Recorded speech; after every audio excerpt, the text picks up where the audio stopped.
Selamat datang di Novel Story, channel yang menceritakan novel berjudul Aku Bukan Menantu Sampah. Jangan lupa subscribe dan like. Sekian dari Mimin, silahkan menikmati ceritanya ya. Aku Bukan Menantu Sampah, bab 526. Aku membayarnya. Brengsek. Para preman ini tidak berpendidikan, bukan hanya tidak bisa bicara tapi bodoh sampai seperti ini. Ada apa sebenarnya? Si botak meludah ke atas puntung rokok sambil tertawa bengis. Orang yang harus dipukul adalah kamu. Saudara sekalian, layani baik-baik orang ini. Setelah itu sekelompok orang maju untuk menendang dan memukul Kanu. Ah! Tolong! Kanu berteriak histeris karena serangan bertubi-tubi yang membuatnya kesakitan sambil menangis. Dewi yang berada di samping menjadi panik sehingga dia segera menarik Rocky. Rocky, kamu cepat tolong bos Kanu, jika tidak dia akan mati. Rocky tersenyum dengan tenang dan berkata, bukankah Direktur Kanu sudah mengatakan jika dia seorang diri bisa menghadapi mereka semua? Setelah itu, dia sengaja bertanya kepada Kanu, Direktur Kanu, bukankah seperti itu? Benar, benar. Tidak, bukan. Rocky, kamu cepat datang. Cepat tolong aku. Seluruh badan Kanu terasa sakit sambil minta pertolongan Rocky.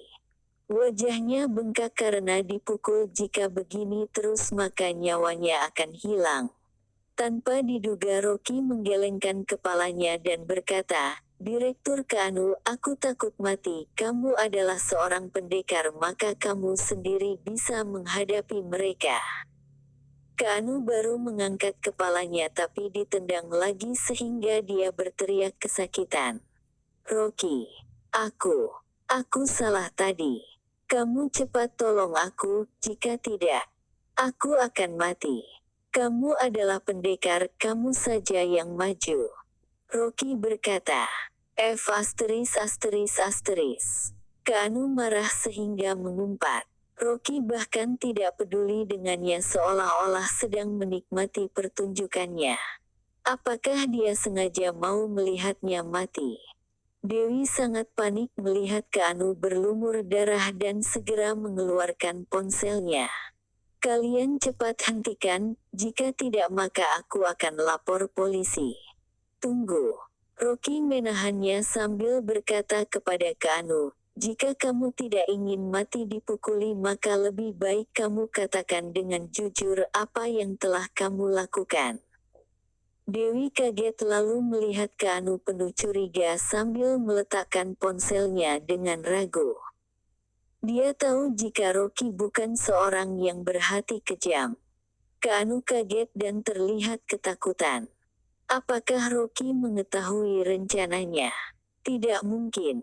Rocky hanyalah seorang sampah, mana mungkin dia punya kekuatan seperti itu sehingga bisa mengenal orang dunia mafia di kota Gopo. Kanu melihat Rocky tidak bergerak maka dia segera meminta belas kasihan kepada Dewi. Aduh, Dewi tolong. Perusahaan kita bekerja sama, kamu tidak akan melihatku mati dipukul bukan? Dewi ragu lalu dia berkata sambil mengerutkan keningnya, Direktur Kanu, apa sebenarnya yang telah kamu lakukan? Kamu yang bersikeras membawa kami melewati jalan ini dan kebetulan sekali bertemu orang jahat. Tidak ada hubungannya denganku. Kanu berteriak keras, aku tidak mengenal mereka, aku dipukul seperti ini karena ingin melindungimu. Tepat pada saat ini Rocky tertawa dan berkata, Direktur Kanu, ada seseorang yang mengatakan jika kamu yang mengatur semua ini dan menerima bayaran sebanyak 100 miliar, Direktur Kanu benar-benar kaya. Kanu langsung menjadi marah dan berteriak ketika mendengarnya, siapa yang menfitnahku seperti itu, aku hanya membayar 4 miliar. Dia kaget begitu kata-katanya keluar sambil menatap Rocky dengan tajam. Bocah ini bahkan menjebaknya. Pada saat ini, akhirnya Dewi mengerti. Dia berkata dengan marah ke Anu, "Tidak diduga kamu tidak tahu malu seperti ini." Kanu menjadi panik sambil berusaha menahan pukulan dan tendangan dan pura-pura berkata dengan kasihan, "Dewi, bukan aku. Aku dijebak oleh Rocky tadi. Rocky yang ingin menghancurkanku, dia yang merencanakan semua ini." Dewi semakin marah sambil berkata, "Dia adalah suamiku, apakah aku tidak mengerti dirinya?" Si botak tertawa dan memukul wajah Kanu dengan badan pisau. "Direktur Kanu, kamu pilih berkata jujur atau mati di sini. Kamu ingin melawan Direktur Rocky hanya dengan mengeluarkan 4 miliar, kamu benar-benar tidak tahu diri." Setelah itu dia meletakkan pisau di leher Kanu sehingga terlihat luka gores. Darah segar mengalir. Ah! Seluruh badan Kanu gemetaran karena takut sehingga hampir kencing di celana.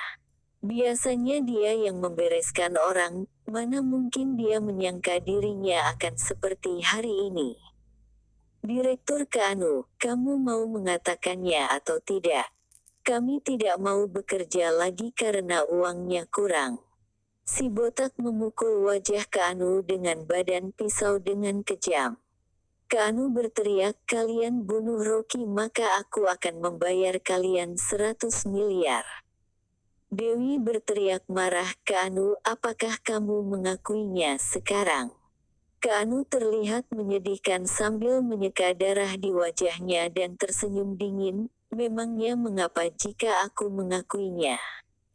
Aku sudah tidak tahan melihat Rocky, kamu begitu cantik dan seharusnya menjadi wanitaku tapi matamu buta sehingga tertarik dengan sampah seperti dia. Dewi, jika kamu berlutut dan memohon kepadaku dan berjanji menjadi simpananku maka aku akan melepaskan Rocky, jika tidak maka aku akan membuatnya mati." Si botak tertawa dengan enggan, "Kami tidak akan melakukannya jika tidak melihat uangnya." "Baiklah, aku akan ambil uangnya sekarang." Dia berdiri dengan wajah suram. "Brengsek, bukankah hanya uang saja?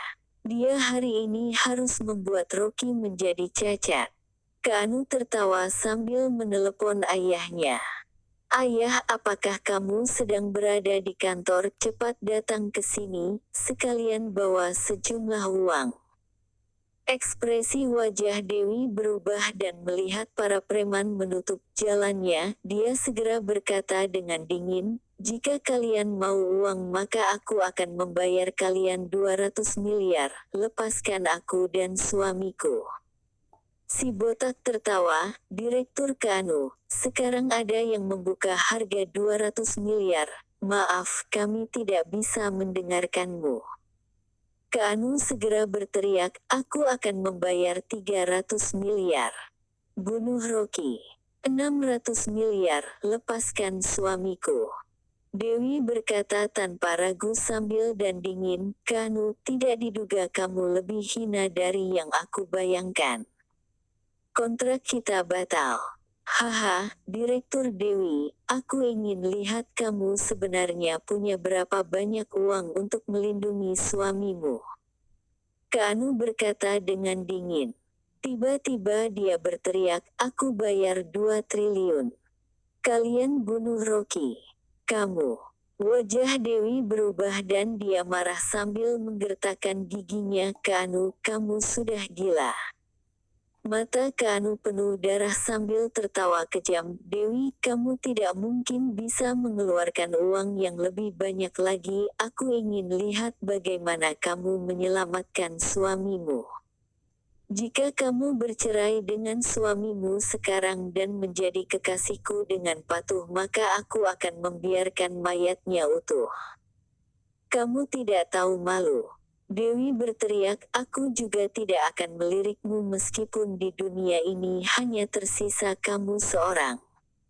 Dia marah sehingga badannya menggigil karena Kanu benar-benar tidak tahu malu.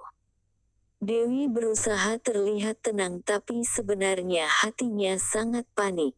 Perusahaan Arta Cloud miliknya tidak bisa langsung mengeluarkan uang sebanyak itu. Jika ingin membandingkan kekayaan maka dia bukan lawan perusahaan konstruksi grup Wu. Tepat pada saat ini terdengar suara datar Rocky.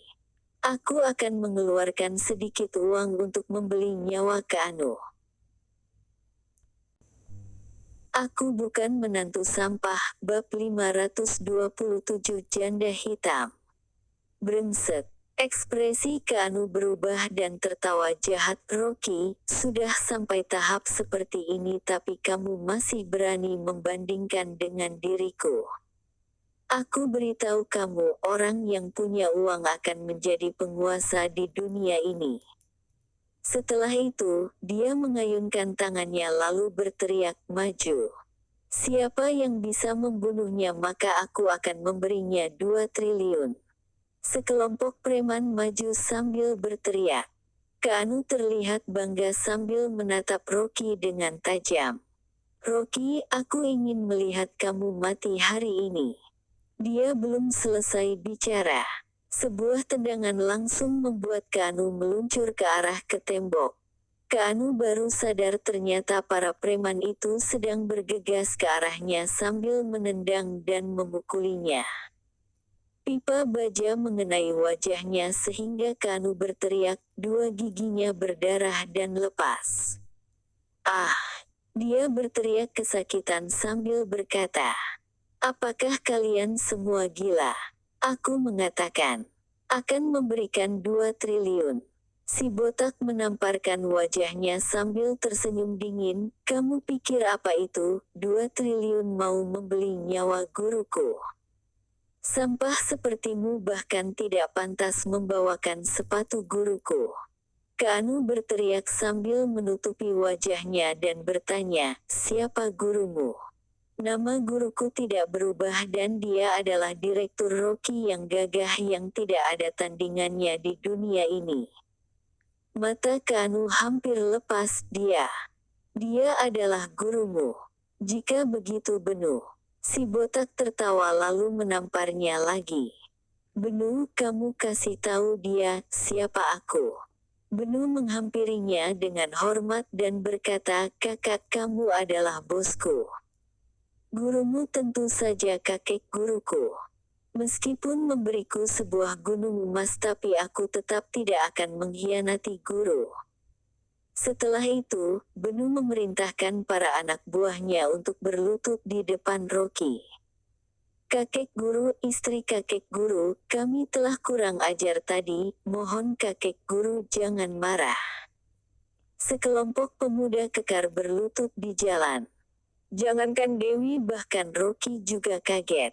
Dia memang benar pernah mengajari ilmu silat kepada si botak tapi tidak disangka dia bertambah murid dan cucu murid. Selain itu, semuanya adalah preman. Rocky memijit pelipisnya dan berkata dengan dingin, botak, sini. Si botak menendang Keanu menghampirnya sambil tersenyum dan berkata kepada Benu, minggir, memangnya kamu pantas menjadi cucu murid guruku? Ya. Benu langsung memberikan perintah supaya para anak buahnya berdiri ke samping dengan sikap hormat sekali.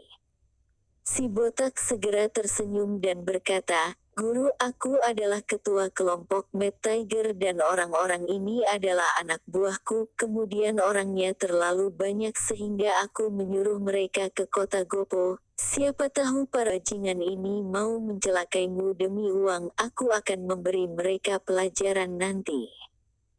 Rocky mengerutkan keningnya dan berkata dengan datar, mereka adalah orang-orangmu dan itu adalah urusanmu, tidak ada hubungannya denganku. Ya, kami segera pergi. Si botak melambaikan tangannya. Tepat pada saat ini, tiba-tiba terdengar suara gesekan roda di tanah. 20-an mobil Mercedes-Benz berhenti sehingga menutup jalannya. Sekitar 100 pria kekar berkacamata hitam dan memegang pipa baja di tangan berdiri rapi di kedua sisi sambil memberi hormat dan membungkuk. Seorang pengawal wanita yang memakai baju hitam menarik pintu mobil dan membungkuk dengan hormat sambil memapah seseorang turun dari mobil. Terlihat seorang pria tua memakai congsam hitam dengan wajah tegas turun dari mobil. Di sampingnya juga ada seorang pria paruh baya kekar yang berbaju hitam dan wajahnya dingin. Keanu langsung berteriak setelah melihat pria paruh baya itu, "Ayah, cepat tolong aku." Keanu. Mata pria paruh baya itu langsung marah ketika melihat Keanu yang berlumuran darah. Benu juga menjadi panik sambil berjalan mendekat kakak botak. Dia adalah penguasa dunia mafia di kota Gopo bernama T-Rex. Sepertinya masalah ini menjadi serius. Wajah Dewi terlihat pucat sambil memegang tangan Rocky. Dia tidak pernah menyangka dirinya akan berurusan dengan bos mafia. Sepertinya masalahnya menjadi semakin serius. Dan wajahnya semakin panik setelah dia melihat wajah pria paruh baya itu. Ternyata dia adalah Rian, Presiden Direktur Perusahaan Konstruksi Grup Wu yang ada di kota Sambing.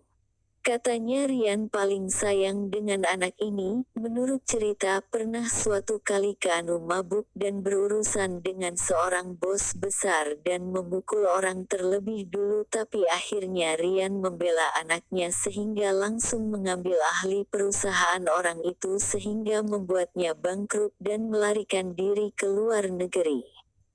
Sekarang murid suaminya telah memukul Keanu menjadi seperti itu, maka Rian pasti tidak akan membiarkannya begitu saja. Wajah Rian langsung terlihat suram sewaktu melihat anaknya dipukul menjadi seperti itu. Dia berteriak marah, "Siapa yang melakukannya? Berani sekali memukul anakku, apakah kalian tidak tahu jika dia adalah anggota keluarga Wu?" Setelah itu, Rian berbalik sambil berkata kepada unatua itu, "Paman T-Rex, kamu sudah lama bekerja sama denganku. Anak keluarga Wu bahkan dipukul di daerah kekuasaanmu. Jika Paman T-Rex tidak bisa ikut campur maka aku bisa membereskannya. Aku akan membunuh orang yang telah melukai putraku." Paman T-Rex berkata dengan dingin, "Direktur Rian, aku akan menyelidiki masalah ini karena ini terjadi di kota Gopo. Tidak peduli siapa itu, aku pasti akan memberikan jawaban yang bisa memuaskanmu." Setelah itu, Paman T-Rex berkata dengan dingin, "Tangkap semua orang yang ada di sini, putuskan jari setiap orang terlebih dahulu sebelum menginterogasinya." Wajah Rian terlihat puas, dia mengangguk dan berkata, "Paman T-Rex hebat, seluruh kota Gopo ada dalam kekuasaanmu, aku bisa tenang karena ada dirimu." Selanjutnya Benu ketakutan setengah mati sambil bergumam, "Kak botak, habislah kita kali ini. Paman T-Rex sendiri yang akan menangani masalah ini, kita akan mati di sini." Sekelompok preman itu juga ketakutan. Kekuatan dunia mafia kota Gopo terus bergejolak, tapi kelompok yang tidak pernah jatuh selama puluhan tahun hanya kelompok Paman T-Rex. Meskipun Paman T-Rex hampir pensiun, tapi begitu mendengar namanya maka tidak peduli kelompok sekejam apa tetap akan tunduk di hadapannya. Keanu berjalan terlatih sambil berkata dengan senang, "Ayah, si botak itu yang memukulku. Putuskan lehernya dulu, aku mau menjadikan kepalanya sebagai bola." Keanu mengangguk lalu melambaikan tangannya. Belasan pemuda kekar yang ada di belakangnya langsung maju. Pengawal wanita yang berada di samping Paman T-Rex merenggangkan jarinya sambil berjalan ke depan. Di atas tangannya memakai lapisan tajam yang masih ada jejak darahnya. Setiap langkah kakinya meninggalkan jejak kaki di atasnya. Kak botak, kamu cepat lari. Julukan wanita ini adalah Janda Hitam. Dia adalah anak-anak Kak Paman T-Rex yang sangat kejam dalam membunuh orang. Tidak ada orang yang bisa lepas jika telah menyinggungnya. Benu berkata, aku akan melindungimu, kamu cepat lari bersama gurumu, keselamatan lebih penting. Terima kasih telah menonton, jangan lupa like, komen dan subscribe ya teman-teman agar saya semangat melanjutkan novel ini. Jika ada yang kurang baik silahkan komen di bawah agar saya memperbaikinya. Sekian dan terima kasih ya.